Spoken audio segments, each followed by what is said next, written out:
so interested in seeing what him and Quinn Ewers do this coming year. There's been so much hype. We should have a pretty dangerous running back in Blake Corum. Maryland's got Talia Tagovailoa. Yeah. A little too backyard football.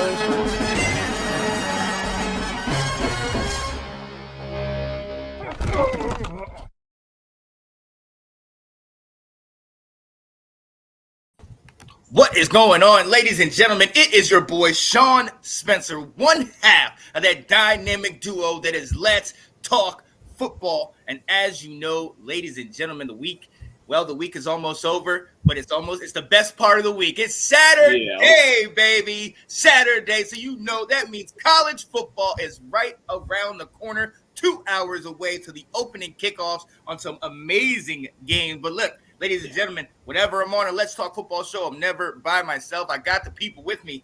My guy from way up north in Canada, Mr. Alex Loosemore. What up, Alex? Not too much, man. Really excited for this week of football. There's a lot of really good games, a lot of sleeper games. Mm-hmm. I think a lot of people are going to be shocked about how this week goes. Oh, yeah. I'm interested to see what kind of where we stand, kind of where everybody else stands. I like it. And you see the person below me, they both got the same gear on. I don't know. Did they coordinate this? I don't know. But Michigan love and Ann Arbor favorite Fowlerville native, Miss Katie Alverson. Hello, and creator of Let's Talk Football Ladies Take Over. Yeah, buddy. So, speaking of which, I'm just really excited. Like, I got to watch the first hour of College Game Day, loving Pat McAfee's addition to the broadcast. Yeah. Gave me a whole new energy watching the show this morning. So I'm just ready for football. And I'll be at the big house tonight. So I'm excited for that.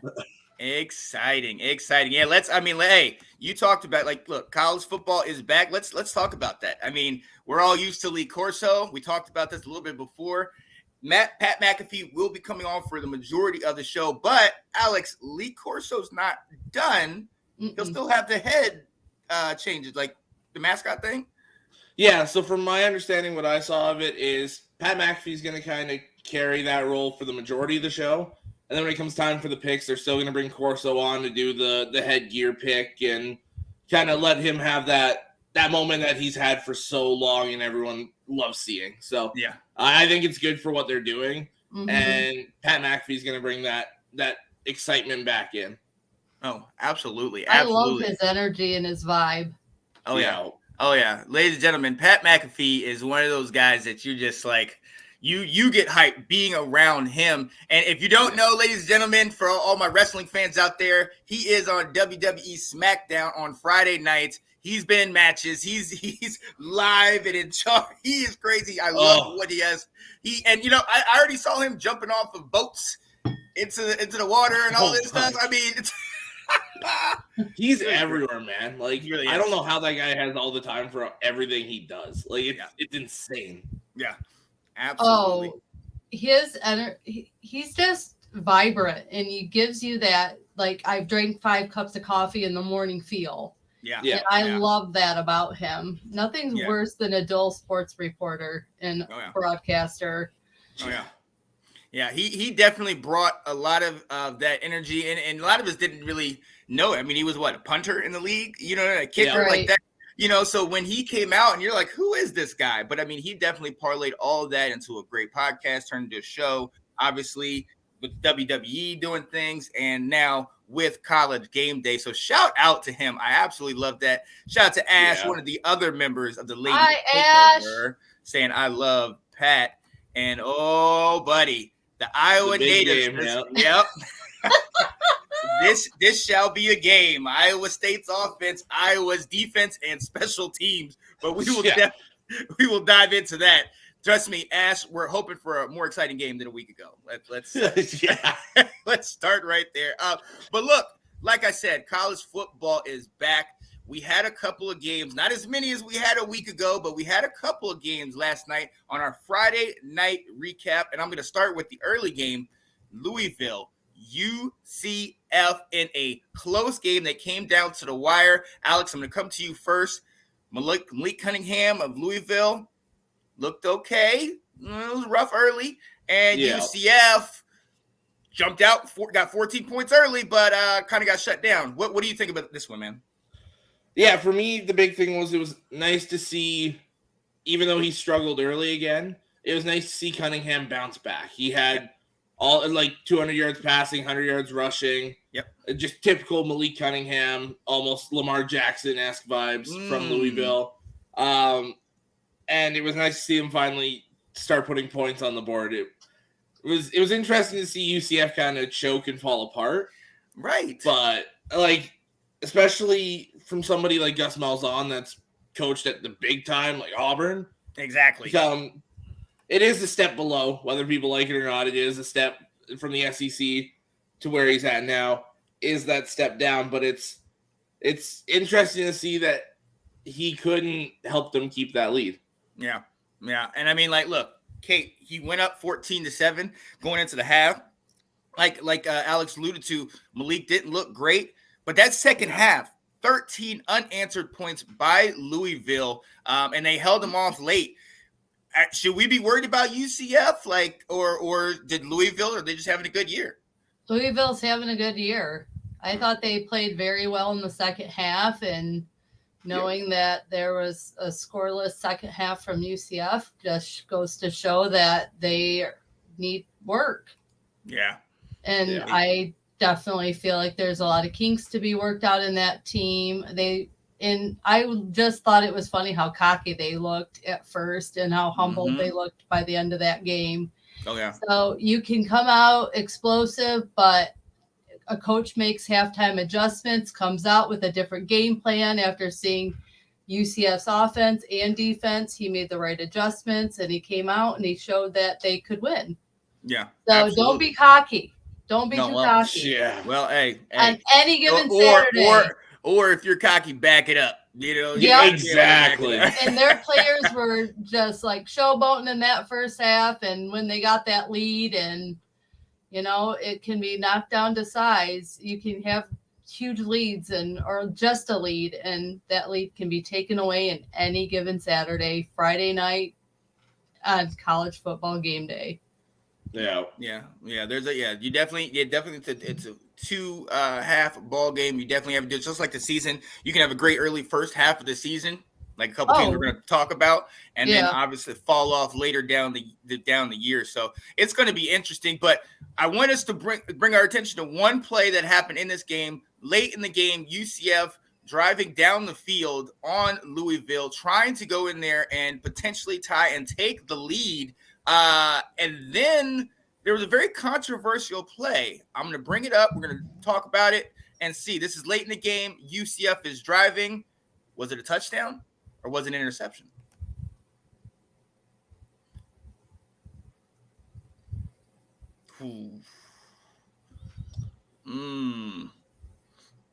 Now we're going to look at, there are going to be some replays that are a little slower to see kind of if we can see, because fast pace, you really couldn't tell. Yeah. He hits it in the back of the end zone. And I mean, they're fighting. At one point, the corner has it. At one point, the receiver has it. And there's not a bit of footage that you could really break down and say one person definitively has it. I mean, Alex, what do you think? Is that a touchdown? Is that an interception? To be honest, I could look at that 100 times and have 100 different answers. Right. The first one, I was like, that's clearly an interception. I was like, it slowed it down that first time. I was like, well, maybe it's a touchdown. And then that angle, I was like, no, it's an interception. I don't know, man. Yeah, right. To me, it was neither nor. Yeah. It was a toss of whoever got that ball at the end of that play. Yeah. And that was the crazy part. At the end of the day, the play was confirmed. They called it an interception on the field, and that essentially is how it ended. I mean, UCF had the chance to come back again, went 3 and out on a play on a fourth down where the receiver had the ball, was a little behind him, but totally alligator arm, totally missed it. And UCF comes out of this losing their first game. Louisville 2-0. With Malik Cunningham, like you said, over 200 in the air, 100 on the ground. Really want watch out for this guy, Louisville. Let's see what they can do in an ACC that. Ooh. I was shocked at how quickly the UCF coach used all his timeouts. When there was a chance to come back, you can't blow all your timeouts that quickly. Yeah. You got to save some for the end. Absolutely. Yeah. Absolutely. And another game that wasn't as close as this one, the super late game, Boise State crushes New Mexico 31-14. Bachmeier 3 touchdowns in this ball game. Pretty solid, but for the most part, I mean, it was like 17-10 going into the 17-0 going into the fourth.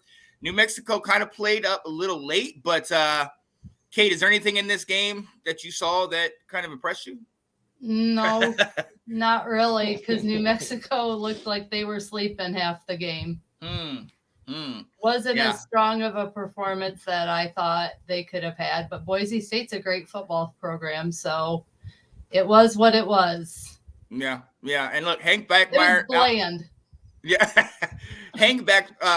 Bachmeier came back this week throwing 3 touchdowns after being benched a week ago. Alex, is he somebody that Boise can follow, that offense? What do you think?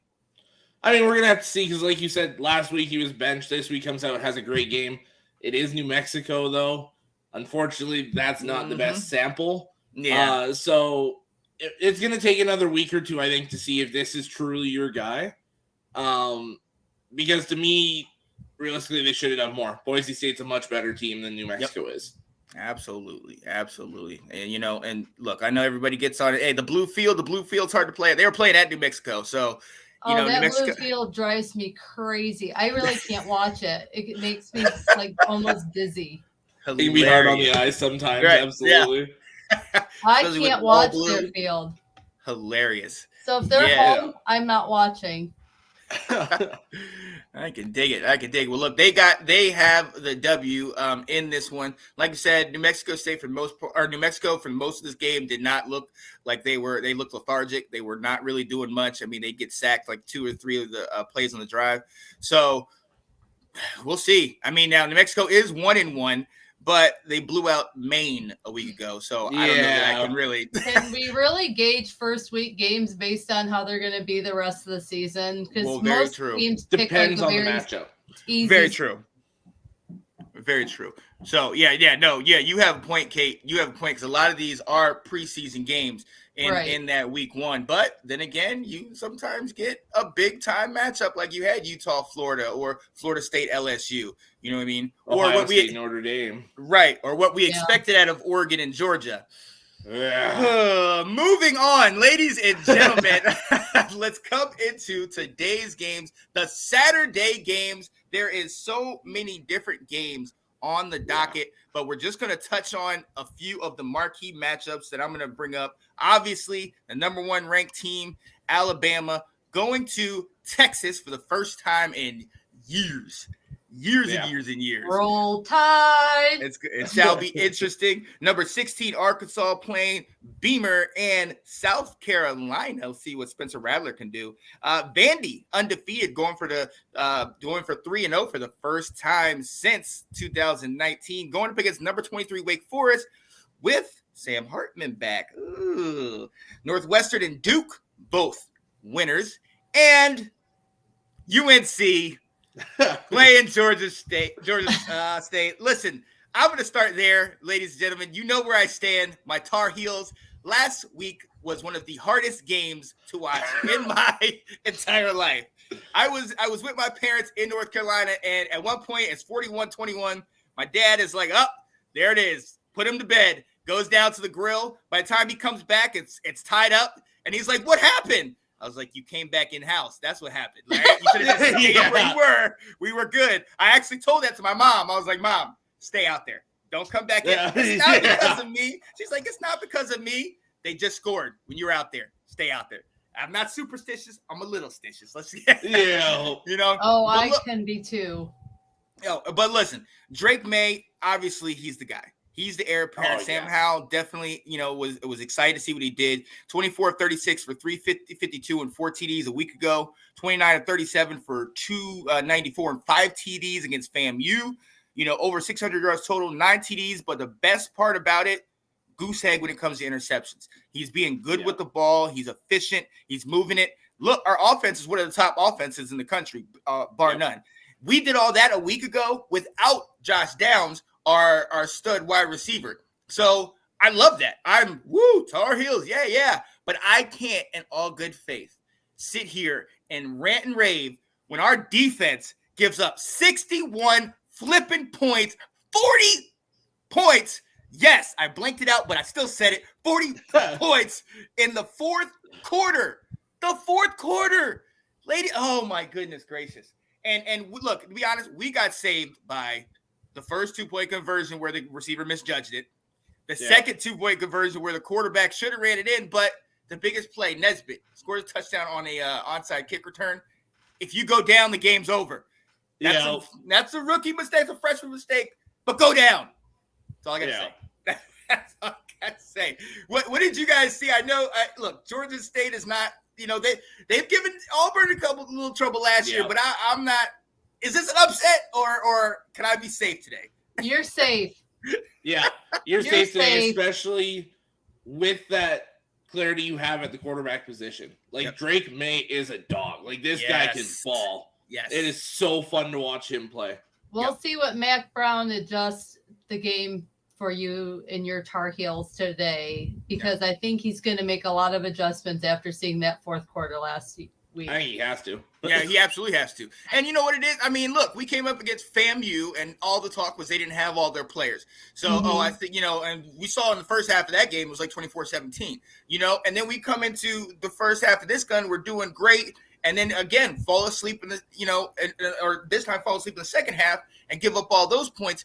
You can't sleep on anybody right now. You know what I mean? We talked about how good App State was, but FAMU gave us a little bit more of a matchup than we would have wanted.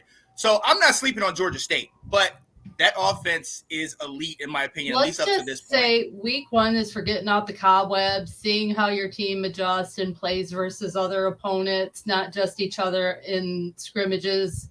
So I think with week 1 behind Mac Brown and your Tar Heels, I think he'll come out a lot different this week and won't let a 40-point fourth quarter from his opponent happen this week. Trust me, he won't. See. He's Mac Brown. He's a good coach. He won't let that happen 2 weeks in a row. Well, you let it happen 1 week. So, hey, look. It was the first week. Second. It was our second week. It was our second week. Second week for you. Yeah. So this is week 3. We'll see what happens. Hopefully we're going into this 3-0 because we need as many wins as we could possibly get going into a tough and a fast-paced ACC. But I know I'm a Tar Heel, so I had to put that one up first. But let's talk about the game that everybody wants to talk about. I'm going to bring my guy in here, one of the hosts of This Week in SEC, Colin P in the DMV, representing the SEC. Let's Colin. go. What up, Colin? Hey, good morning, guys. What's going on with y'all? I've been watching y'all this morning. You guys are all about it, and I'm loving watching you guys. It's awesome. Ready for another Saturday football, baby. Yeah, buddy. Yo, first time we're actually able to get Colin on with the whole crew, man. I absolutely love this. And I see you came correct. Oh, I love that. I love that. That's a great shirt. Yeah. Man. I should have worn my Michigan versus everybody shirt. Hey, everybody's gunning for us. I might as well put it on. Let's go. Wear it like a belt, baby. I love it. Absolutely. But look, like I alluded to, let's talk about this. You talked about this a lot on your show. We've obviously done a lot of talking about this. Number 1, Alabama. We got Bryce Young. We got, Will Anderson, Jordan Battle, Eli Ricks from LSU. But then you got Texas. You got Sarkisian in the second year. Bijan Robinson, 1,900 yards on the ground and 500 receiving. You know what I mean? Big 12 Offensive Player of the Year. What should we expect in this game? Man, I don't know. I mean, I'm like everybody else. I'm excited to watch it. It should be, trying to see if Bama does what Bama do. You know what I mean? Like if they get in there and, if it's I'm looking for a good game. Maybe hopefully, like I said before, Alabama's got an axe to grind, and I think they're coming out hot, and I think they're going to take no mercy on anybody. And but it just remains to be seen if Texas is up for the challenge. Sarkisian, he may have, who knows? He may have some tricks up his sleeves. I'm excited to see what the play call is going to be, any kind of trick plays we're going to see, any kind of any kind of thing to keep the each team on their heels. But I expect it to be a good game. I think Alabama's going to take it, but I mean I don't know if it's going to be a blowout because I think Texas might be ready for them. But we'll see. We'll see. Oh yeah, we'll definitely see. They'll definitely see. And Kate, I'm coming to you. Look, Bryce Young, Heisman Trophy winner from a year ago, dominated with 5 passing touchdowns a week ago. Also had 100 yards on the ground. We know what that defense is. Talk to me about Alabama. You love Bryce Young. Talk to me about what that offense will do. I think that they're going to win, and I think they're going to win well. And I think that Ewers is going to get a lot of pressure from Will Anderson today. I think he's going to get a dose of the best player in college football in Will Anderson. And I think that Saban goes in playing his former offensive coordinators and goes, I'm going to show you why I hired you, and I'm going to show you why I'm the boss. Mm-hmm. So I think Saban will outcoach Sarkisian today. I think Ewers is going to get the first look at what a true defense against him looks like. And it's going to be a battle in, Austin, but I think that you're going to see Alabama come out on top. Saban is too good of a coach to go in there and let Sarkisian win this game. I'm sorry. His game plan is going to be amazing, and I think we're going to see a lot of what Ewers really is against a big name team. Well, we should definitely see. Alex, I'm coming to you. Look, Alabama, we always talk about it. They don't lose. They reload. You know what I mean? They're not rebuilding like Saban likes to say. You know what I mean? They're just reloading. Look, they have 3 of their starters back from. They only lost 2 starters on the O-line. We know what that defense brings back. So talk to me. Is this going to be a blowout, or is there any hope for Texas? I don't think we're going to get to the brink of a blowout, I think. I think Bama ends up winning by, I'll say, 2 touchdowns. Yeah. But Texas is a good football team. They've got a ton of talent all across the board. So I don't think we can just push them aside, especially them being at home. Yeah. Exactly. That's a very important part. A lot of people thought Bama was just going to walk into Kyle Field last year and walk all over A&M. It didn't happen. Exactly. So where the home field is matters. I think if this is in Tuscaloosa, I think Bama runs all over them. Yeah. But it's going to come down to me. Kate brought it up. Will Anderson. How is Sarkisian going to game plan to stop Will Anderson? You're not going to stop him for an entire game. How do you slow him down? Yeah. That's the key thing. Because if he's in Quinn Ewers' face all day, they don't have a shot. Right. Because you're not going to be able to run all day on that Bama defense. So Ewers is going to have to make some plays through the air here. Yeah. And look, speaking of him, man, look, they played ULM a week ago, 225 yards, 2 TDs, and a pick. But, 67% completion percentage. That's not going to get it done against Eli Ricks and Jordan Battle and those type of guys. We know, like Alabama, Texas, 3 starters back on the O-line, and they have Bijan Robinson. But you're going up against a stout defense in Alabama. And I just, I want to give Texas some hope. I want to say, yeah, you can do it. But a year ago, they had one of the worst rush defenses in the Big 12.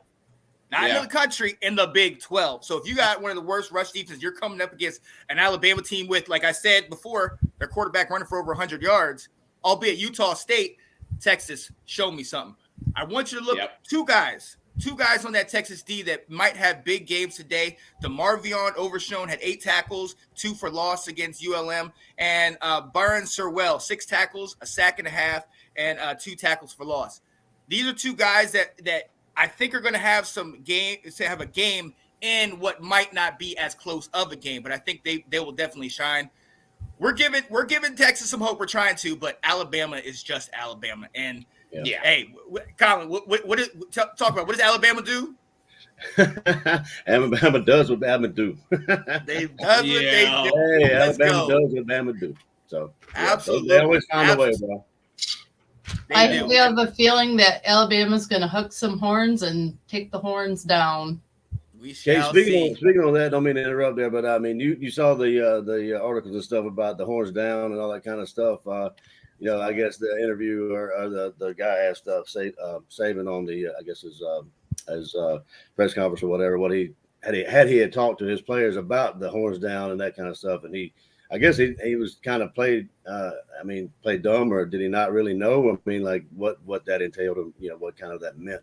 But I mean, I don't know. What are you guys' perspectives on like taking away that kind of stuff, and is it really offensive? You know what I'm saying to you guys?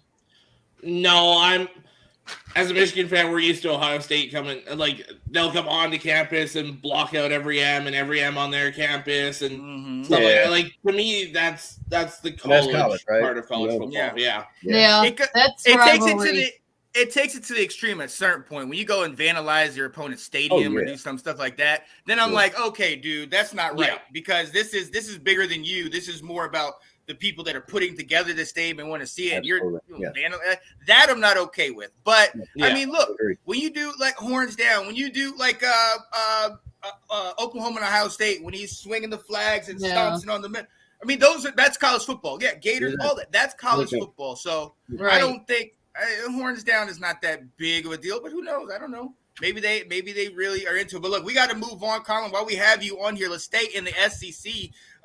Arkansas playing South Carolina, number 16 Arkansas. Look, KJ Jefferson, you talked about him. You know what he does. Dude used to be a lot bigger, 250, brought down to 235, a lot more nimble on the field. Love Sam Pittman, the head coach of Arkansas, doing it. Yeah. But this defense, man, led by Bumper Pool, who had 13 total tackles a week ago. This defense had 8 tackles for loss, 3 sacks, and interception. Colin, is Arkansas, are they for real? Hey, Pittman's got him on the roll. I mean, it looks like it. I mean, like you said, Bumper Pool, man. Anybody with the name Bumper Pool, I mean, like you got to call that guy. Bumper. I love that guy. Yeah, it's amazing. It's electric, Then he's bringing the fans out, and like I said, Pittman's got him on the roll, on the move, and Arkansas, South Carolina, South Carolina's quarterback. Help me, I'm losing. Spencer Rattler. So last week he didn't show me too much. In the game of last week, so he's going to have to bring his A game this week, because if he doesn't, then he's going to be on his back a lot, and and he could have several picks, in my opinion. But yeah, I believe Arkansas is going to take this pretty handily, and it'll be surprising to me if South Carolina, I don't even know if they take the lead in this game. I think Arkansas is going to have it, and they're going to keep it.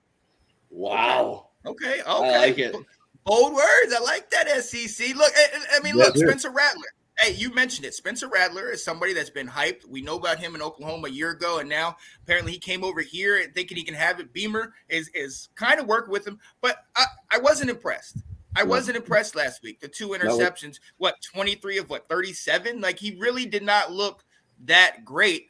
Kate, what do you think of Spencer Rattler and South Carolina's chances? Not good, because our Arkansas's quarterback can also go on the run, similar to Bryce Young. He's very quick. He ran for, what was it, like almost 100 yards last week in their game. So he's also like got that dynamic to him, and I think that Raheem Sanders, their running back, will have another good game this week. So I think it's woo pig suey. For my only Corso effect. I can see it. And so I don't think that with how Spencer Rattler played last week and how unconfident he looked back in the behind center, I think it's going to be an Arkansas win today. And I don't think it's going to be like even in hard win. Yeah. And look, Alex, this game, like you said, this game comes down to the running game. And in my opinion, it's South Carolina's rush defense against that vaunted Arkansas rush offense. We know what the quarterback KJ Jefferson can do. South Carolina a year ago was, almost last in the SEC in yards and rushing against. They averaged almost 200 yards a game against them. They got a ball hawk in Cam Smith, but is there any hope for South Carolina's defense? Is this going to be a game, or is Arkansas just going to run all over them? Well, South Carolina's front seven is going to have to step up. They're going to have to be the big guys in the middle. And to me, with how Arkansas's ran and how their offensive line looks running the ball, I don't really think South Carolina is going to hold up. Yeah. Like I think Arkansas is going to run all over them, just going to kind of impose their will from start to finish. I'm with these guys. I think it's going to be quite a big win. Oh, yeah. It's going to get ugly. And I'm excited. I love Arkansas. It's one of those teams I watch in both football and basketball. So I'm excited for this game. I have to have many screens going. Yeah. Oh, yeah, absolutely. And there's a couple more in the really early. Northwestern and Duke, both 1-0, coming out wins the week ago. Let's see what they bring to the table. And Vandy playing Wake Forest. I mean, look, Vanderbilt 2-0. I'm one of the people that said potentially 3-0, maybe 3-1, and I was ready to call him 3-0. And then I heard that guy Sam Hartman is back for Wake Forest. He makes that offense tick. He gets them going, and I know he hasn't been in for a while. We don't know exactly what the injury that kept him out, but he is back, and I think it's going to be like riding a bike. Pick up and keep it moving. Is Vandy and Mike Wright, are they going to make this a game? Is this going to be a close game, or can Wake just blow it out? Give it to me. Anybody who's there? I think it's going to be Wake Forest. I think Sam Hartman's going to ball out. Oh, I can see it. Look, I mean, we know what they got. But, hey, look, Alex, Mike Wright, it's been a while since Vandy's had a solid quarterback. Mike Wright is a burner, 10-8 in the 100 meters. This guy can do it for them on offense. I love Clark Lee and what he's bringing to the table.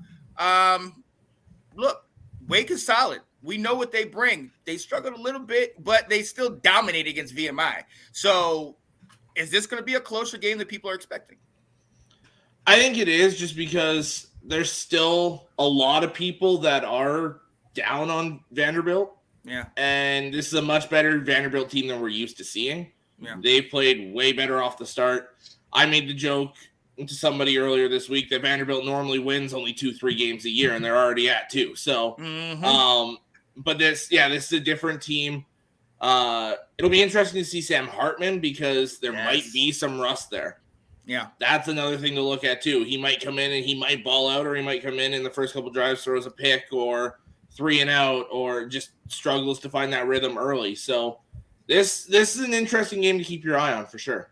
Oh, absolutely. And look, Colin giving you the final say. Vandy in the SEC. Like he said, 2 wins is their average. So talk to me, man. Hype me up about Vanderbilt.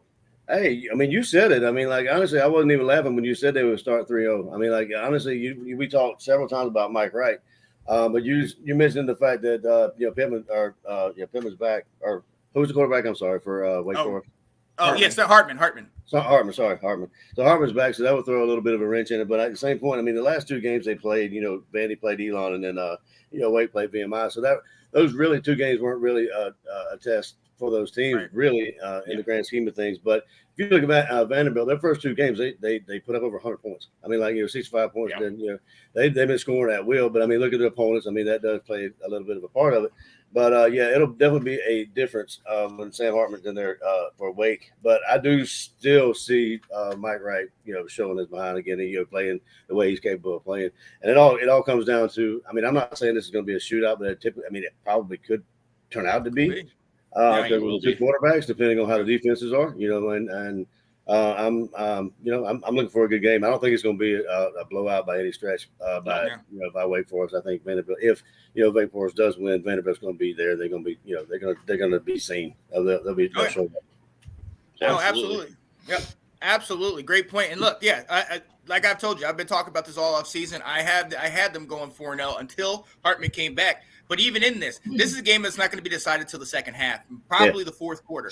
You know what I mean? I think both teams are going to be able to play well, and it's going to be led by both of these quarterbacks. But at the end of the day, Hartman is a pro-ready quarterback, in my opinion. He's one of these top-tier guys that's going to come out this year, and he's going to help some franchise in the NFL. So I still personally think Wake Forest is going to get the job done late, but we shall see. We shall definitely see. Let's move on to some of the midday games. Obviously, the blockbuster game, Pitt, Tennessee.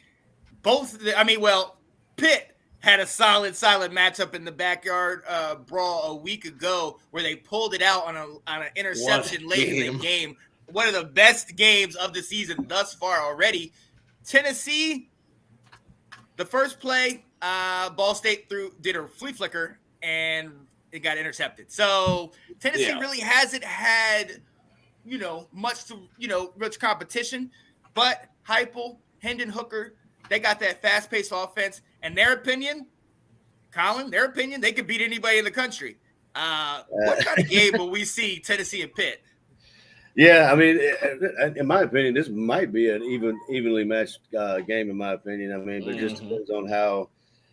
Slavas does as quarterback here. He had 300 yards last week, and he's. I'm not so sure about Tennessee's defense right now. So I mean, I don't know if it depends on if he can make some plays and get his checks down, and how many yards they get on their defense.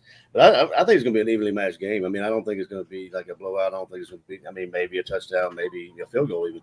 But I think it's going to be an evenly matched game. I'm anxious to see it. I'm excited to see what happens in that. I'm excited to see. But look, let's move on into the Big Ten against a potential Heisman front runner, Mr. Braylon. What's his Braylon Allen. Braylon Allen, yeah, had a 96-yard TD run a week ago.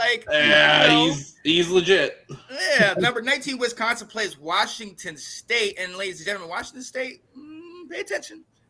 I know it's been a while. Pay attention to that QB. What are we expecting from Wisconsin today? And will this be them, no pun intended, will this be Wisconsin running away with it?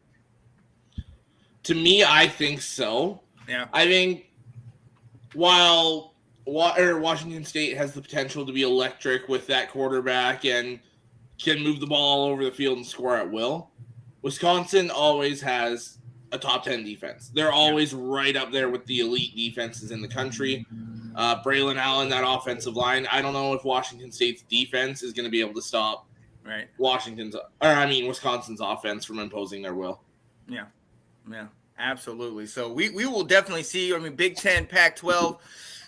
Let's see. This is really going to gauge the talent between the two. We know a lot of Pac-12 teams are eventually trying to make it to the Big Ten. So we'll see how that plays out. Kate, I'm coming to you in a game that I had to deal with one of these teams a week ago. App State put up 61 on my Tar Heels, 40 in the fourth, as I mentioned, but I'm still repping my Tar Heels. But one of Saban's mentees, Jimbo Fisher, who actually was talking a little smack earlier in the offseason to Saban. Man, they were going back and forth. Right. Oh, yeah. So what should we expect from this? Because we know Texas A&M has a stout defense, especially compared to North Carolina. But App State, Bryce at QB, those receivers they know that offense. They're no slouch. They're not a team that you can just run over. Is this going to be a good one? A&M will win this game, but it might get close at the beginning. But then A&M, Jimbo's not going to let A&M not just dominate over them. He's got a lot to prove with all the smack talk he did in the offseason. So he's going to rout Appalachian State pretty handedly. He's going to show why he deserves the accolades he's about to get, especially how he did with recruiting in the offseason. So it's going to be an easy win for A&M, and unfortunately Appalachian State may just be embarrassed by halftime.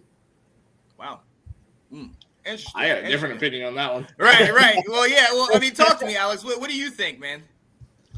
To me, my main thing is, if you watched Texas A&M last week, I know it was a lesser opponent, but they were asleep the entire first half, in my opinion. They did not look good early, and I know they put it away late. But we saw it last week with Appalachian State. They came and punched North Carolina in the mouth early. They got up early and quick, and then kind of backed off. So if they build up that lead early, I still think A&M will win, but their ability to score in bunches for Appalachian State might make this a very interesting game. Yeah. Well, I'm eager to see. Yeah, I'm eager to see if it was our defense or if it was really App State, because to score 40 on anybody in a quarter, it says something. It says says you're doing something right. And look, we got some dogs on our defense, but I don't know. Go ahead, Kate. I don't think Fisher is going to let them play like they did last week. That was just not the normal A&M that we're used to seeing who beat Saban last year. So, there's not going to be a repeat of what they looked like last week. Let's hope so. Let's hope he can get them going. Look, moving on, obviously, Ash, shout out to Ash. Iowa playing Iowa State in a game that's one is very defensive and special teams minded. One is very offensive minded with Xavier Hutchinson at the helm. We got ECU and ODU. ODU upsetting VT a week ago. Eastern Carolina almost, had it not been had it not been for their kicker, they could have potentially upset NC State. Notre Dame playing Marshall. Marshall, it was a stud team last year. Had 11 wins, and Notre Dame, as we've seen, just barely couldn't get it done. But that defense, let me tell you something. Yeah, that defense is coming. They're ready to play. They're playing for Hamilton. What do you guys think, Colin? I'm gonna come to you. Notre Dame versus Marshall. Notre Dame lost, but I mean they earned my respect. Oh, absolutely, yeah, and that goes to what I thought was going to happen all along. Is they're playing for their coach, like you just said, and Brian Kelly leaving. But that defense is something else, and they just fell short, like you said. I think they had that game. I think they could have won that game, but they just fell a little bit short. And I think they're going to come back this week against Marshall. I mean, I'm not sure on what Marshall will be able to do with them, but I think Notre Dame's coming with a chip on their shoulder this week after what happened last week, and I think they're going to play a hard-fought game. And I look for this to probably be a blowout. I think Notre Dame's going to take them pretty handily. Ooh, I like that. We shall definitely see. We shall definitely see what plays out. Navy, who actually lost a week ago, will play at Memphis. You got Maryland. Shout out to my guy Nathan Snell playing Charlotte. Charlotte, we talked about them a week ago. 0-2, a rough start. Maryland with Talia Tagovailoa. They got those receivers and Dante Demas and Jakeem Hicks. Like they got an offense. They can make it happen. I'm interested to see how that pans out. West Virginia versus Kansas. Alex, talk to me about this game. West Virginia loses a close one to a very good Pitt team. Kansas obviously blows out Tennessee State, which is a nobody, but we're expecting them to do something this year with what we saw a year ago. I think this is going to be a good game. I do too, and I think the difference for me is going to be that chip on the shoulder of West Virginia, kind of like Colin was saying with Notre Dame. Mm-hmm. Losing that close one in that rivalry game especially. Yeah. I think they're going to come out hot early. I think Kansas is going to hang with them the entire game, but I think West Virginia takes it probably 7 to 10 points at the end. Yeah. Oh, absolutely. Absolutely. And one of the last games I did want to talk about, this probably will be a blowout, but Air Force, as you see right over here in my corner right there, top corner, Air Force will be playing Colorado. The only reason I'm mentioning, I'm an old running back. You see whose jersey I got, Barry Sanders. Air Force ran for over 500 yards a week ago on the ground. That's insane. I mean, look, they do this. That's the first time I believe it's happened since like 2011.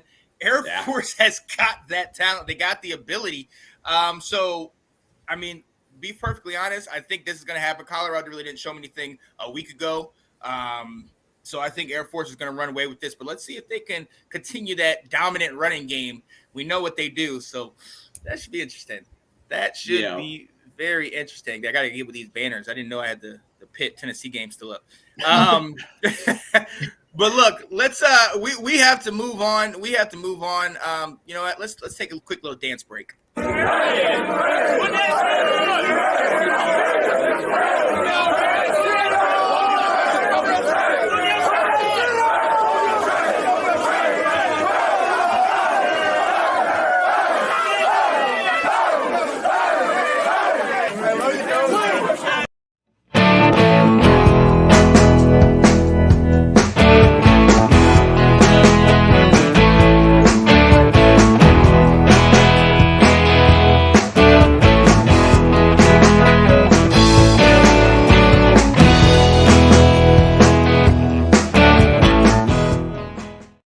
Yeah, buddy, there's nothing like my guy Mac Brown dancing. He's got moves, bro. I have never seen that. Yeah. I haven't either.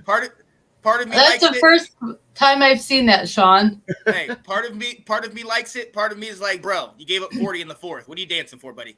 Come on, coach. Oh, that was after that coach. game? Yeah, that was after that game.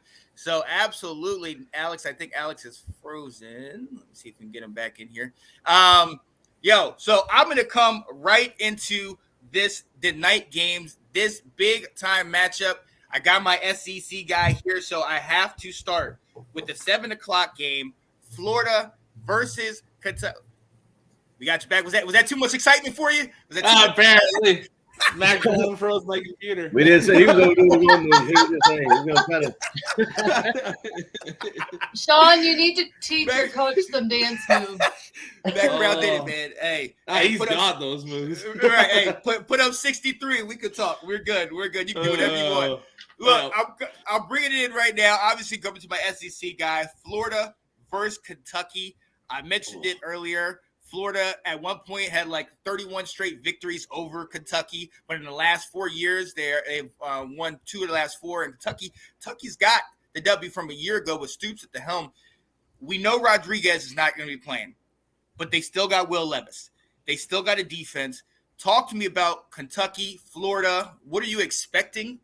What does it mean in the SEC? Yeah, I mean, you mentioned some of the points I was actually going to make. Like, Florida's coming off some momentum from last week, and, they were outside the top 25, and after that win, they're now number 12. And this is going to be the type of a rubber match because, I mean, last time both were ranked in the top 25 was 2007. And like you said, Gators won 31 consecutive games from 1987 to 2017, and then Kentucky snapped it in 2018. In Gainesville, actually. And and you said they won the last 2 out of the 4 meetings. But you said you got Anthony Richardson, last week ran for 3 touchdowns in just his second start. Just his second start, and he actually ran the game winner. But he didn't really get his solid start last year, but now he's coming in like a house of fire. So I mean, he's definitely electrifying. And but we're looking at him to do big things against Kentucky. But you said Will Levis, Stoops. He's actually been. You said Rodriguez is. Hold on one second. So Rodriguez is. Yeah, he's out. Yeah, he's out. Oh, I didn't know that. Okay, all right. Yeah. I didn't know that. All right. So, yeah, that's right. He is out, and him and a couple other players. But the thing that got me about that is actually, Stoops has actually been mum on it. He's not really saying there's nothing he can say. He's out of his hands. So I don't really know what's going on with those guys. But, the O-line didn't really perform that well against Miami of Ohio last week. But they're looking to do better this week. But they got that Smoke, running back Smoke, that's in for Rodriguez, and looking for him to rise and take Rodriguez's spot. I'm looking for this to be a really good game because you got Levis. He has Cameron. Actually has Tavion Robinson that took over for Wan'Dale Robinson. As he had 136 yards last week.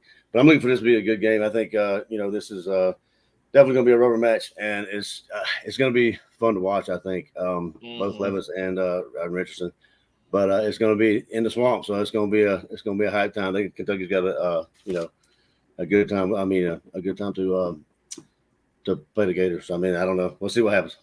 Oh yeah. Oh, absolutely, absolutely. And Kate, I mean, look, the Gators, the fans, they look like they were back into it. Richardson balled out, got a little moxie to him, a little swagger to his game. But that looks like the Florida that we all are used to seeing, playing a upstart Kentucky team that a lot of people are expecting to do big things in the SEC. What are you expecting today? I have Florida winning this. I think they have the momentum going. They think they have the drive going. They have a lot to prove in the SEC this year. Their coach has a lot to prove to mark his place in the SEC. So I think it's going to be a Florida win. I think it's going to be a close game. I don't think it's going to be a runaway by any means by any team, but maybe like a 21-24 game, maybe a field goal, nothing real like explosive like and blowout, but I think Florida will win. I think Florida's got a lot going on right now. Who said that? That is Mr. Ben Cornett. He said Florida Dude, over wow. 38. That's a huge win. What's the line? I think it's like less than 7. What's the line? Ben's bringing the smoke. Okay, all right. Yeah. Ben. Wow. I have a closer game, but we could go with that if you want, Ben. I mean, it is small. You loving your Florida teams now, just because Florida State won a couple games. Now you loving Florida now, okay? Florida teams are great. Look, Alex, talk to me, man. Address this comment. Will Levis, Richardson, what are we expecting? Is this going to be a quarterback duel, or is those defenses going to come to play?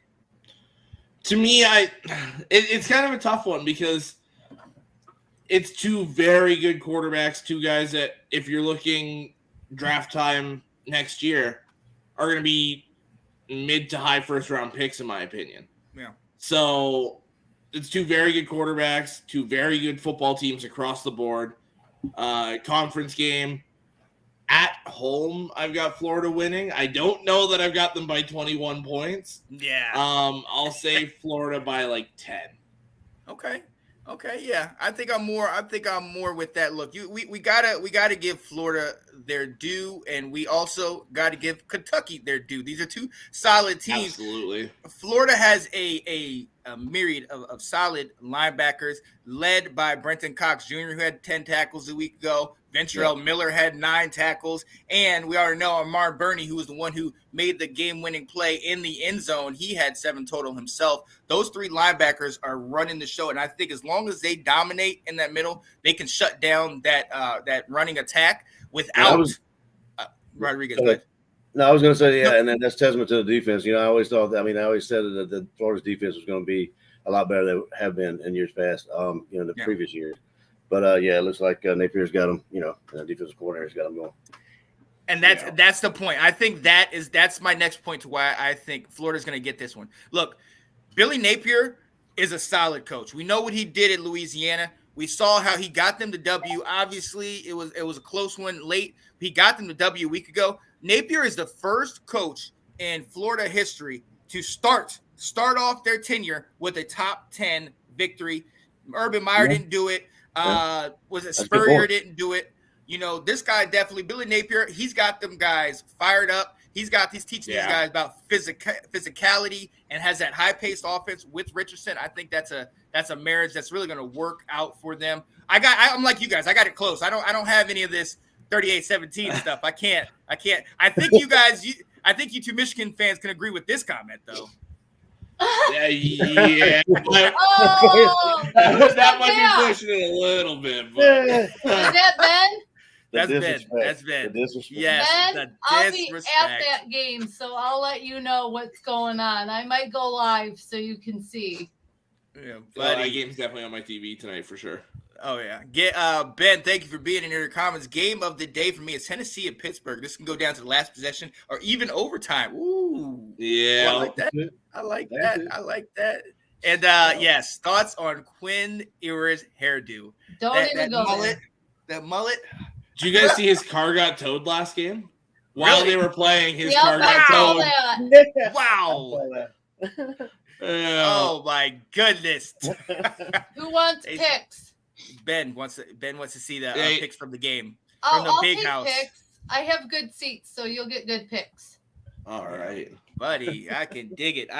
Look, there's a number of other games. VT playing Boston College. Both of them had tough games the first week. Stanford playing on a marquee matchup against Lincoln Riley and USC week 2 of the Lincoln Riley experiment. Kate, you're going to talk about him a little bit later.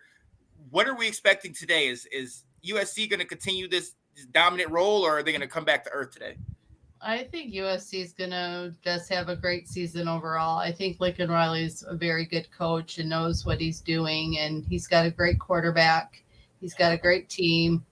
He's got great coaches. So I think USC will win this game. I love Lincoln Riley. He's one of my favorite coaches in college football. It's one that you don't want to like him, but you like him. He proved what he did at Oklahoma, which I'll cover in the coach's corner. And so I think USC will have this. It'll be a good game. But USC, I have a lot of faith in Lincoln Riley. I can dig it. Look, we know what they got. They got Caleb Williams. They got was it Jordan Addison, Mario Williams? Like they got solid teams. They got Dye from Oregon. They have an offense. I am interested to see how the trenches, the O-line, the D-line, Alex, like you were talking about before. Let's see what they bring to the table.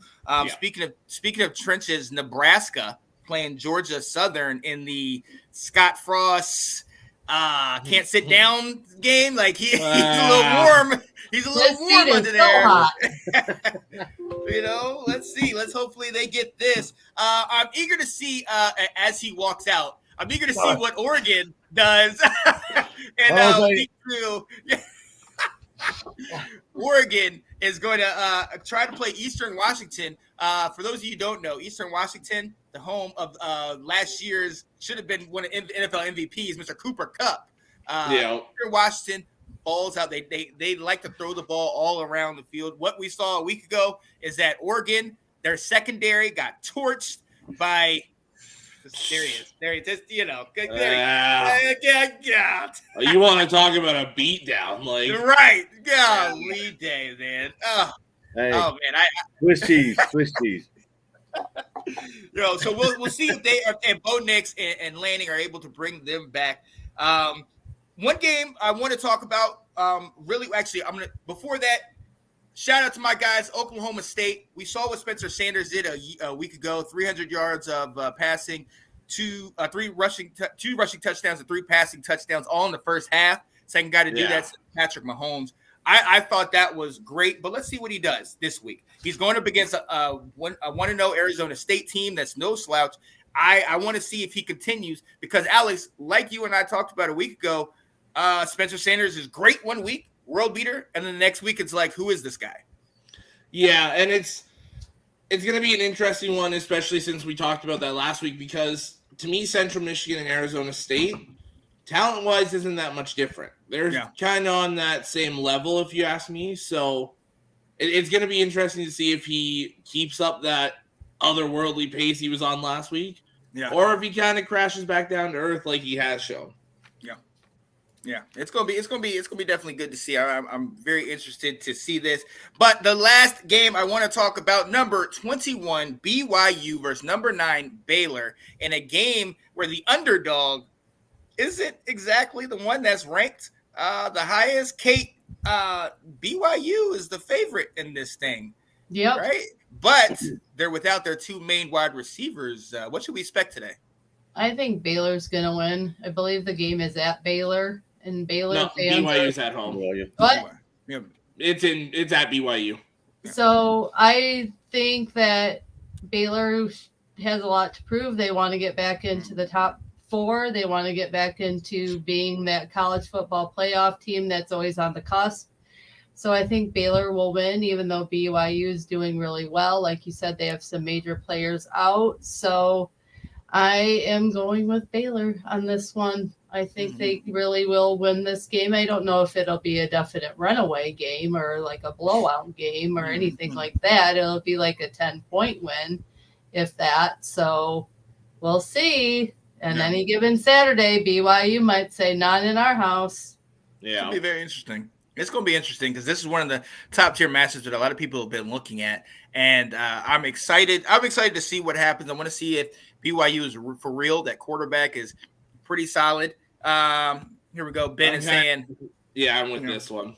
I can see this with those receivers. I think it might be a little different, but with them being out, Baylor's D, I'm in agreement with this. And our guy, is that why BYU is actually favored in this because the receivers out and that kind of stuff? Well, it's BYU's receivers that are out. Yeah. So BYU's top 2 receivers are out this game. Yeah. So I have no idea why they're still favored, to be honest. Because they're at home. That's weird. It don't make sense. Yeah. I'm reading this comment. Vegas knows something though. Don't sleep. Don't sleep. Right. Shout out to our guy Ben Cornett. The locker room talk was at Lincoln by one of the towel boys after the game. So last week he was saying Scott Frost had griddle marks on his butt cheeks. That's how hot the seat was. Hey, he's standing up now. He's not sitting down at all. He's just like, I can't sit down because They gonna get me out of here. Look, like I said, he's on that big eye on the stove, like that. The big one that we all use. Oh yeah. And it's heating It's up. fun to see Nebraska Twitter after those losses because let me tell you, it's brutal. They better handle their business today and win pretty handily. Yeah. Because if this is even a close game against, I believe it was Georgia Southern. Yeah. Is that who it was? Not bad. Yeah. So if that's a pretty decent team. So if Nebraska struggles against them, they might be calling for his head again today. They beat Florida not too long ago. They beat a couple of years ago. They beat Florida. If they don't turn this around, Scott Frost won't make it the season. Let's go. Hey, you got to get the W, especially in this week. That's honestly what it is. Honest question: is Pac-12 allowing Oregon to play this week? Yes. Bo Nix, Lanning, they're coming back, man. They're coming back. Look. Hey, speaking of Oregon in that game, we see the shirts you have on. We're gonna give you a little opportunity to talk for a second. We know your game is on SEC. ESPN Plus? Like it's not even televised. Yeah. You're playing Samford. Does this game make it out of the first quarter? Like, I don't know. I mean, like it'll get. To be honest with you, it'll make a lot of our Georgia fans happy because they'll put in Cox and they'll put in a lot of the second, third string quarterbacks that everybody wants to see besides Stetson Bennett. All those haters and whatever. But it'll give them a chance to see all the other players, which will give them some garbage time. Actually, some experience, which is great. But Samford, they're just. I mean, they're taking their check. Georgia's gonna write them a check here. Yeah. Take this butt whooping and be happy with it. That type of thing. But Kirby Smart actually came. He was actually a coach at Stanford. I did not know that. He actually was a coach down there. He was a while ago. Yeah, he was. He was him and somebody else, I believe, on the current coaching staff of Georgia. I have to go look at that. I just saw that the other day, which surprised me. But it definitely should be just one of those run of the mill type games. But it'll give all the other backups time to shine and to get a little bit of experience. But I was happy about the game last week. I definitely didn't see what happening. To be honest with you, no. I don't think anybody did. But I mean. Just wanted to. I mean, like Stetson he looked polished. I mean, like a lot of those guys in the defense. The defense looked. I mean, defense looked pretty good. I'm not going to say they're as good as the last year's defense, but they didn't take as many steps back as I think a lot of people thought they would. But that's 100%. Just. I don't know. We'll see. I mean, we got a lot of other stellar and prolific teams that we got to play, so we just got to keep it moving. So. It's a long season. But we'll definitely see what happens. Ash, I saw you were watching Iowa versus Iowa State. If you can hit us in the comments with your prediction, what you think is going to happen? Are we going to have 100 punts or 100 points? Like what should we expect? Did you see your shirt she wore on our ladies show? Oh yeah. Oh yeah. Love it. Look, we have to get into it. I talked to you guys about this. You see all the games that we have on the docket. I'm going to come to you first, Kate. Do you have any upset picks for the day? I don't know. Any upsets? Not really. I think the games should go the way that a lot of people are seeing them. I mean, the only thing, I don't even know if it'd be an upset, but there could be a chance that Kentucky beats Florida, even with all the momentum. I like Kentucky, so that would be mine. I don't think I see South Carolina beating Arkansas today, but some people want to think they can. So, but yeah, maybe that Kentucky-Florida game is the one that I think is the most evenly matched. I like that. That I'm ready to see. I can dig it. Mr. National Champion, Mr. Georgia Bulldog, Colin P. Talk to me, man. What upset do you see outside of Samford beating Georgia? That would make me go back to the bench and then go to timeout myself. Right. I had to change my team. I don't know what's going on. But look, does that pick that make me crazy? Janae, that just might make me a little bit psychotic. But no, I'm going out, and I've been wrestling with this one, but you know what? I'm gonna go strong. I think Texas is gonna beat Alabama today. Woo! Wow! I'm going strong. I'm going strong. Oh, I didn't need I this love song. it. You needed That this make me crazy. Wow. You know, I don't think it's as crazy as everyone thinks, though. That's the thing. Exactly. Oh, I'm not lying. I'm going off the rails, but I'm saying it could happen. Yeah. Oh, Yeah, yeah. well, I'm with you. Like they're giving Alabama 21 points on the spread. To me, that is ridiculous. Mm-hmm. I don't think they get near that. Like, I think Alabama's going to win by 10 to 14. Like, Yeah. That's where I'm at. But yeah, I love the pick there, honestly. Yeah. I can dig it. You would do that. I love no that. animosity. Trust me, I want to put that. No animosity towards Alabama. I'm just picking just to pick. That's all. Wow. No Wow. animosity. Bang, bang. There's always that one big time game every year. Absolutely. Yeah, usually not this early, but it might rear its ugly head this time. I don't know. See. We'll see. I definitely think Texas is gonna, they're gonna make a statement today. Maybe I don't know if I can give them the win, even though I really want to. I think they're gonna make a statement because they're like, look, we're coming in the SEC in a couple years. You all are already talking about, we're gonna be crushed and put down deep in the SEC. We want to show you what we're working with. And today's the day they start that. I don't think they do that much, but I think they start that. We'll see. I mean, we'll see. I mean, anything's possible. Stanford could win too. Alex, we're coming to you. That's if Jordan doesn't show up. Alex, what do you think, man? What is your upset pick of the day? To me, I'm kind of like I'm taking a shot here too. Stanford upsets USC. Woo! Whoa! Oh, I'm gonna give it to you, man, because you deserve it. That make me crazy. Hey, so Stanford.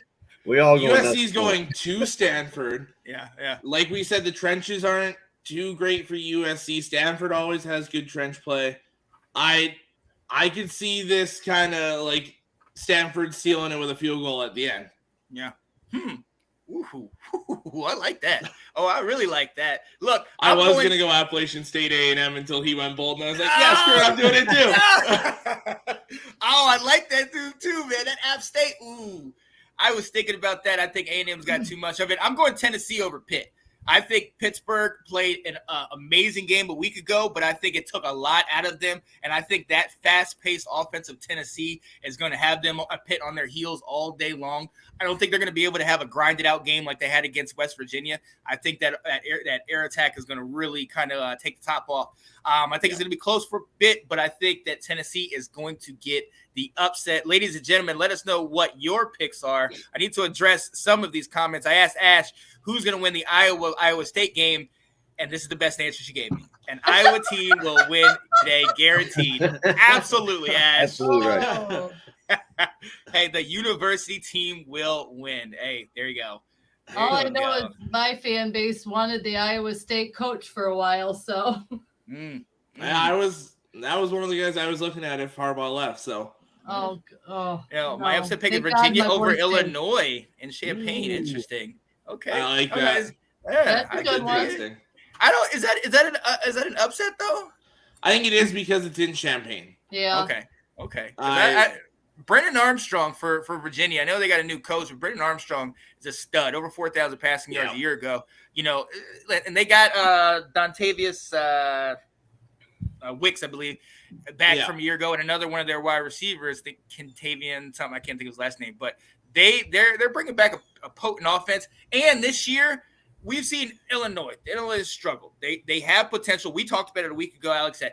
They have potential, and they are a lot better than maybe the record might indicate. But this offense for Virginia, I think, is going to be slept on. And I don't know. We'll see. I like that. Disregarding this comment altogether, there you go. Hey, Ben, you will not be on this show. Just so you know. All right? So I like this. I saw this. In all seriousness, I could see Texas Tech beat Houston as well. Yeah. They came. Look, Houston should have. For all intents and purposes, I think Houston should have lost to UTSA a week ago. Yeah. You and I, Alex, picked that game, UTSA, to pull this one out. So, I could see this. Wait. Yeah, absolutely. Hey, as a guy that played offensive line for 30 years, yeah, I love my trench play. Hey, look, I'm glad you put that in parentheses. I don't need people misconstruing what you're saying on the dag. I was reading that and I was like, come on, like, right. Ben, look. Florida State wins a couple games and all of a sudden you just ready to go, huh, Ben? I mean, he's what's on up, top man? of the world now. Let's go. We have to have Ben on. He'd be fun. Oh man, Ben was on. Yeah, Ben's been on. He was on the first time, man. So yeah. Oh man, I don't know who. You know they're playing. You don't know they're playing, Ben. You don't know. Let me go ahead. Let me give it to you, buddy. No, here it is. Let's go, Tar Heels. You already know what it is. You know what it is, Ben. Let's go. And do not get him stirred up, please. Let's go. I'm gonna have my coach dancing on y'all. Look, ladies and gentlemen, we are coming close to the end of the show, but before we do, we always bring some couple more segments your way, starting with that's my upset pick segment. Thanks for that. Boom, there we go. Starting with Kate's Coach's Corner.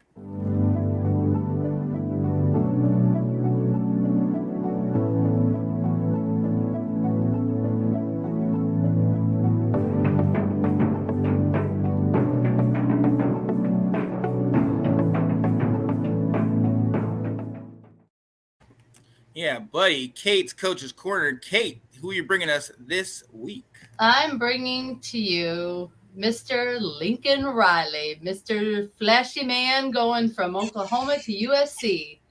He is a 39-year-old head coach for those USC Trojans. He has coached at Texas Tech, East Carolina, and Oklahoma previous to his new tenure at USC. He has won 4 consecutive Big 12 championship games at Oklahoma before going to USC. He played quarterback as a walk-on at Texas Tech. And Riley has also mentored 2 Heisman Trophy winners at Oklahoma, being Baker Mayfield, who now plays for the Carolina Panthers, and Mr. Kyler Murray, who plays for Arizona Cardinals. Oh, Lincoln Riley is one of my favorite coaches, Andrew. So he also mentored and coached another starting quarterback, Jalen Hurts, after his transfer from Alabama. So he is all about mentoring those quarterbacks and making them ready for that next level to go to the NFL. As a 5th-year head coach, he's produced 28 draft picks, including 5 first-rounders. Was going to see if any of you would know who they are in the comments, but I will just keep us moving. He had Baker Mayfield in 18, a QB, went to the Browns. Kyler Murray, another QB in 19 that went to the Arizona Cardinals.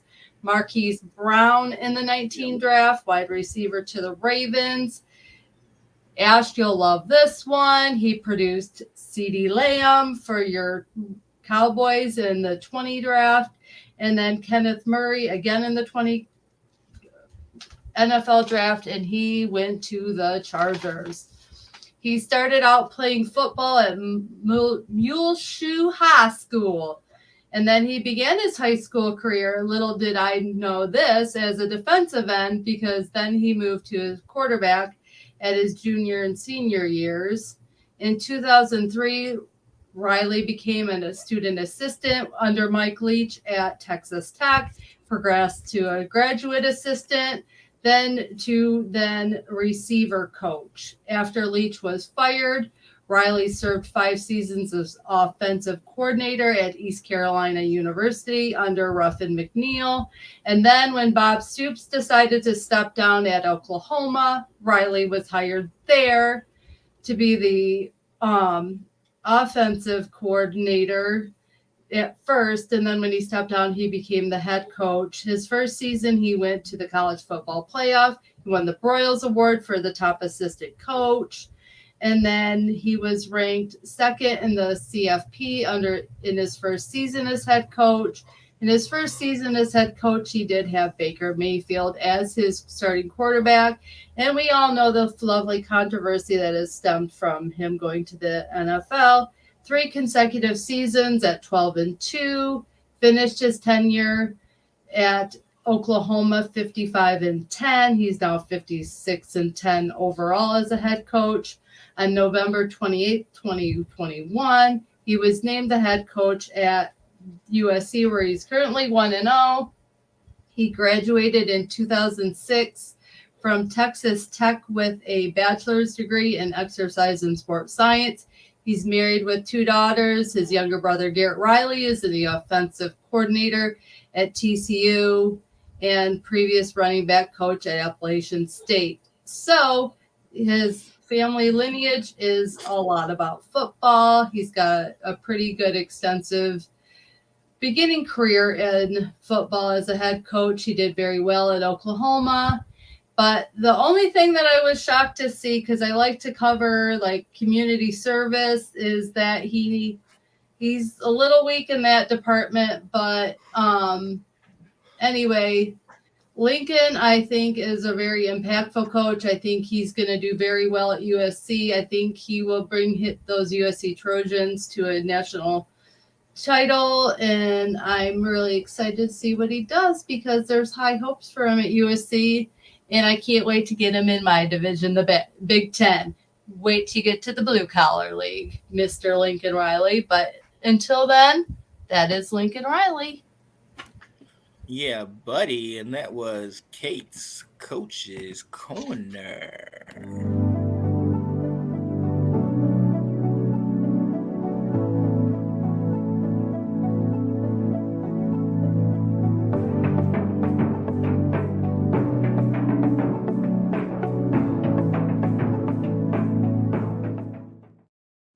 Yeah, buddy. Ladies and gentlemen, thank you so much for being with us. We are a little over 30 minutes away from the first games, the first major upset that our guy down here has said. Like I said, no animosity. I'm just picking. That's all. That's all there is to it. Colin, if that happens, I'm going to start calling you Yoda.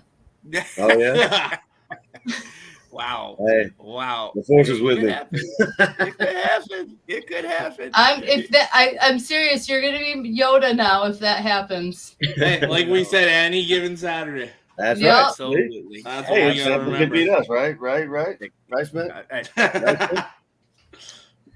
You said it, not me. Hey, I'm repeating. Yo, look, ladies and gentlemen, you know what happens. We're not these guys that punt on 4th down. Forget punting. Who knows about that? What? No, 4th down, we're going for it. The game is tied late in the game. We're not trying to tie it and get it tied. No, we're going for 2.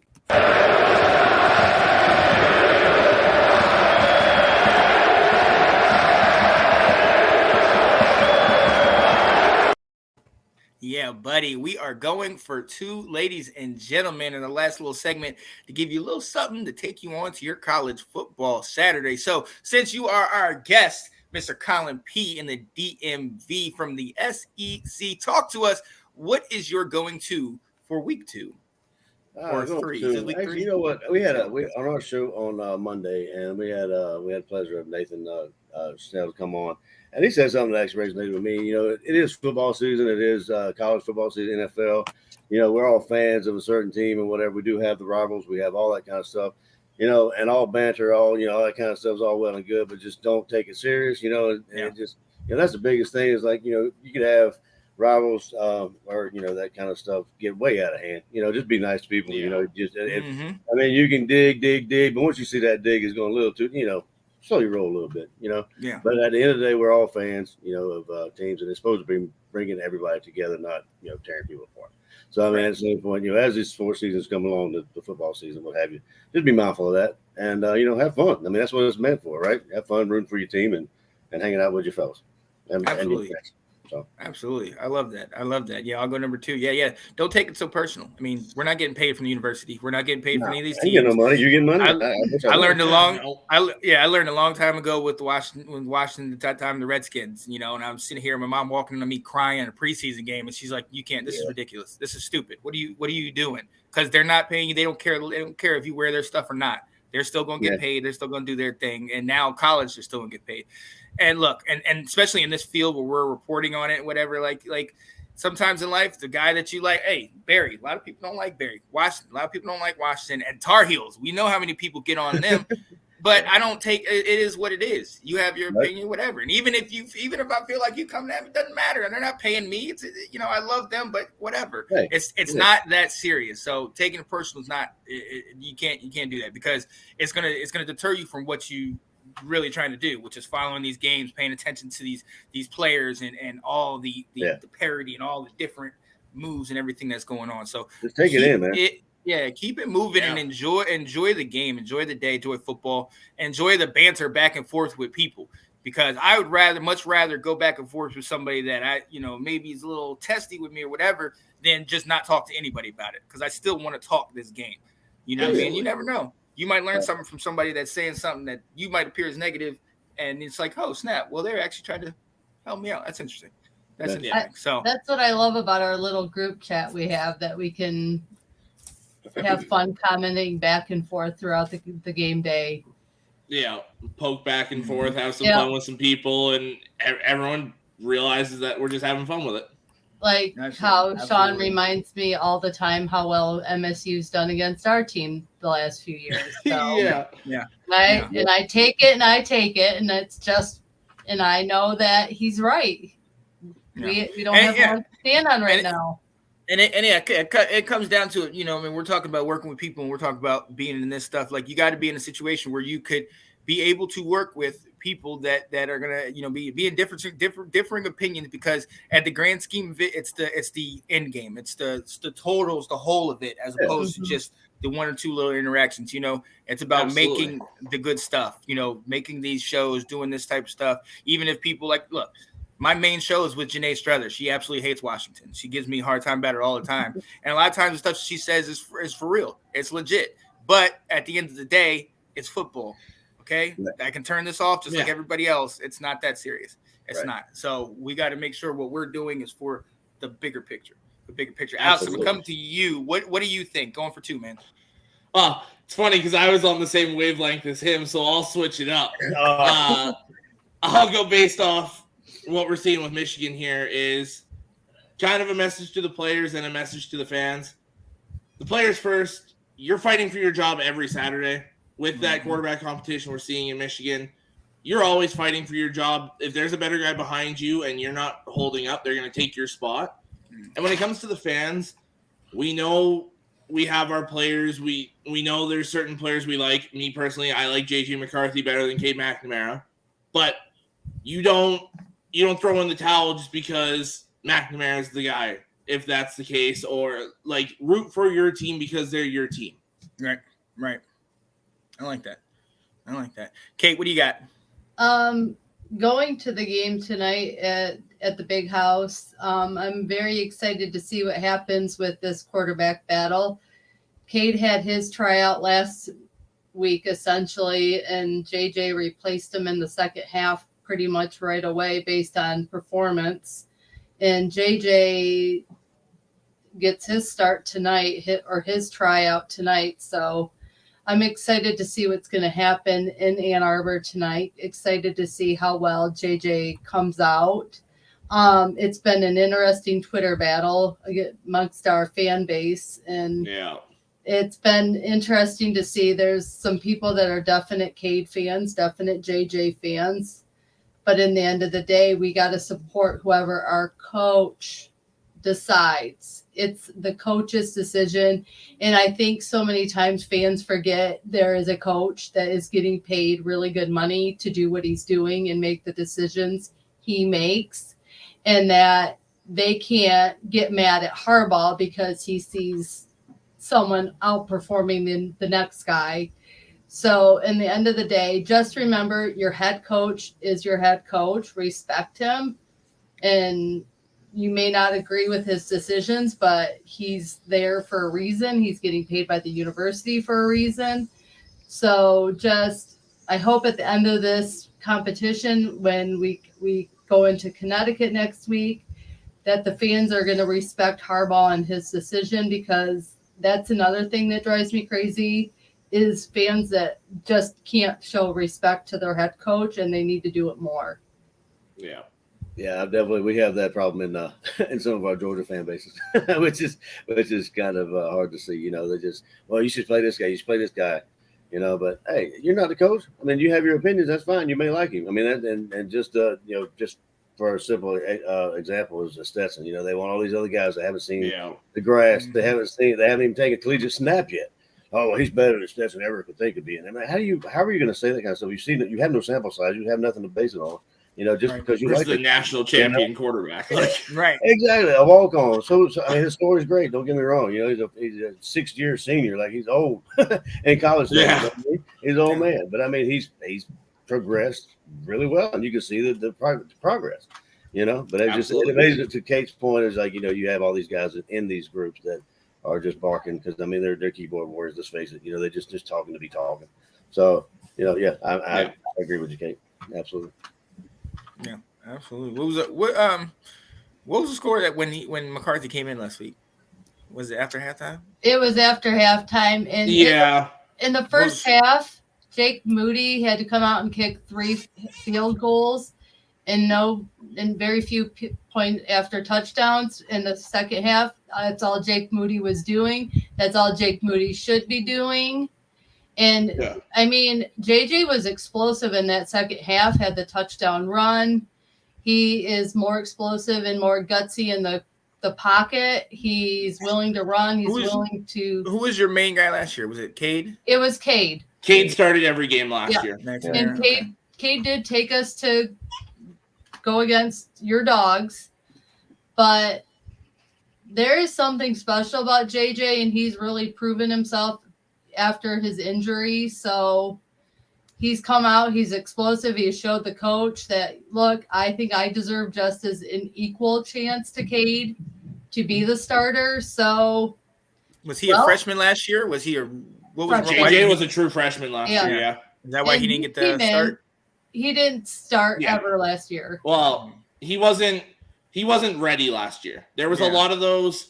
He'd get in for those splash plays, but then he'd get in the next drive and he'd fumble the ball, or it was just that young kid. That's why I asked that question, because not to you know, I'm not trying to do this to poke fun, but the Michigan State game, they had him in there, and a couple times he looked amazing, but then at the same time he looked terrible at the other times, and he brought us back into the game. During that Michigan State game, Cade McNamara was also in and out of the medical tent. Yeah, but he had them up 30-14. Yeah, so we'll see. The thing for me with McCarthy last year versus this year personally is he's bigger, he's stronger, he's faster. It's after a year in the offense. If Michigan wants to have any chance to compete with the top dogs in the NCAA, kind of throwing that at Georgia, they're top dogs. You've got to have the splash plays. You got to be able to go over the top. Your quarterback's got to be able to make something happen. And Cade's a pro-style quarterback. He's very in the pocket, 1 read, 2 read, 3 read, throw it away. Yeah. Where McCarthy will be like 1 read, 2 read. Okay, let's see if this 3rd read can do something. He'll buy time. So you're gonna have the mistakes that every quarterback has when that happens. But you also see, like, for example, in the Wisconsin game last year, McCarthy just kind of like nickel and dimed it down the field and they were doing well. Then you bring McCarthy in the second half and it's 50-yard touchdown, 35-yard pass, 40-yard pass. Like, it's, I mean, he's what would take the team over the top. His numbers last week were incredible in that second half. Who'd they play? Who'd they play in the second half? Colorado State. Yeah, but his numbers were so different from, like, Kate's passer rating was a 33.3, JJ's was a 99.9. So now McCarthy also only threw 4 times versus 18 for McNamara, so that's something to look at. But he's to willing me- to take it down the field where Cade is always short pass routes versus the Efficient. long. He's efficient. He's Yeah, very- I get it. Yeah. I get it. You're going to be successful either way. Right. That's the thing a lot of people got to realize. Everyone has a preference on who they want, but just root for your team regardless of who's out Oh, definitely, That's the biggest thing, yeah. If Cade ends up the starter after tonight or next week, I'll support whatever Coach Harbaugh does. Well, and that's why this is the Let's Talk Football, college football, because that's one of the things I was asking. We were just talking about the Stetson Bennett thing. You know, he takes you to the CFP, and people are like, "Oh, get him out. This other guy's going to be better." But it's like, if this guy has, there's something to be said for being a veteran in college and having it. We see what Desmond Ridder did a year ago. We see what Bryce did last week. I just think I love the splash. Look, college is for these guys, the JJ McCarthy's, the quick bow. I love that. But I think there's something to be said for a guy that's been around the block. He's done it. Oh, absolutely. He knows the game. So we'll see what we'll see what happens. I mean, obviously, this is not going to be a great sample size today. I mean, like you said a couple weeks back, Hawaii's got 50 new players on their team. They got Tommy Chang as their coach, who's doing the best that he can, but it didn't look great when you give up 63 to Vandy in week 1. You know what I mean? Yeah. So you know, we'll definitely see how it plays out today. And I mean, we'll obviously 2 Michigan fans on here, so we'll be following that QB controversy competition back and forth this year, especially once they get into some Big Ten play, because that's going to be that's when the rubber meets the road. You look at McNamara; he's the first quarterback in almost 2 decades to win you the Big Ten, to beat Ohio State, to get you into national championship contention. So the dude can play. There's no doubt about it. It's what we've seen from Michigan quarterbacks the last 2 decades, and it's that new kind of shiny toy. Something different. Yeah.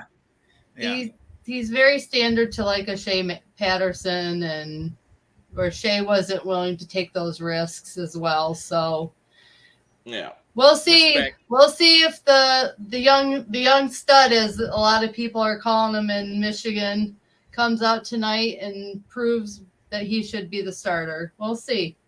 I'll be there. It'll be interesting. Yeah, It'll you have definitely fun. be interesting. Yeah, definitely. Right. I always go by it's not broke, don't fix it. But at the same time, I'm not.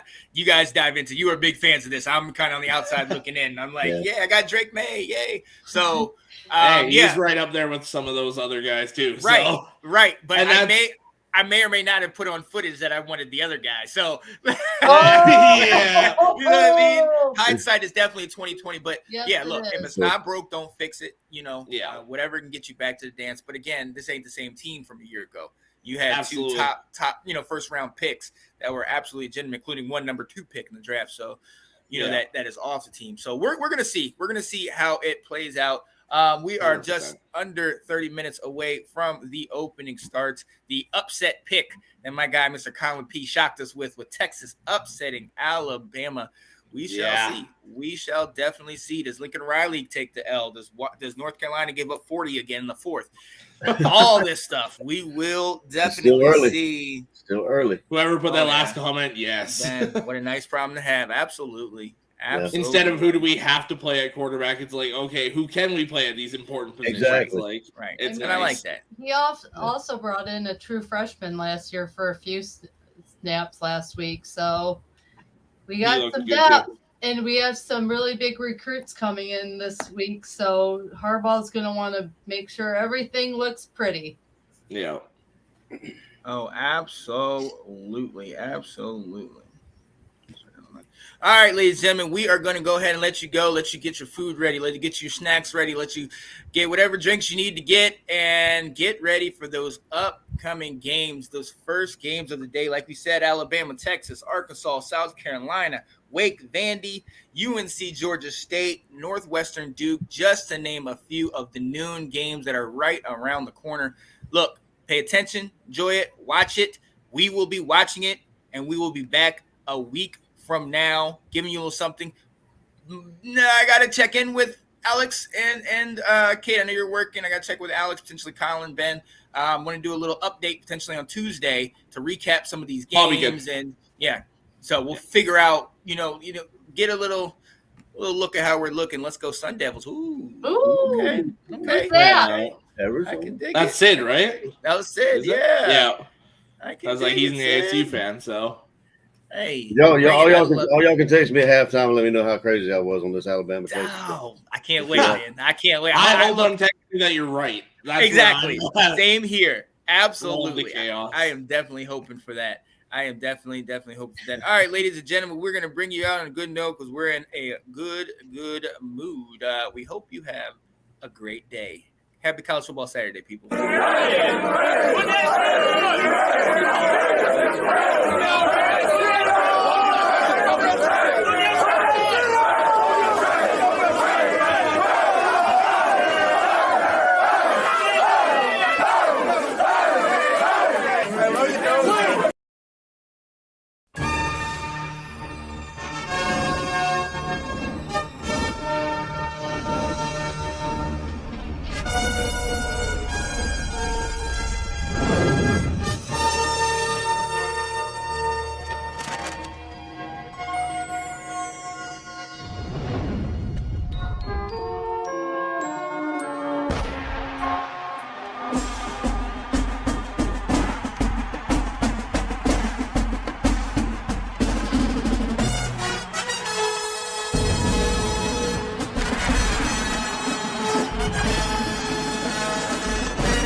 I'm so interested in seeing what him and Quinn Ewers do this time year. There's been so much hype. We should have a pretty dangerous running back in Blake Corum. Maryland's gone. Tolly attacked by Loa. Yeah. A little too backyard football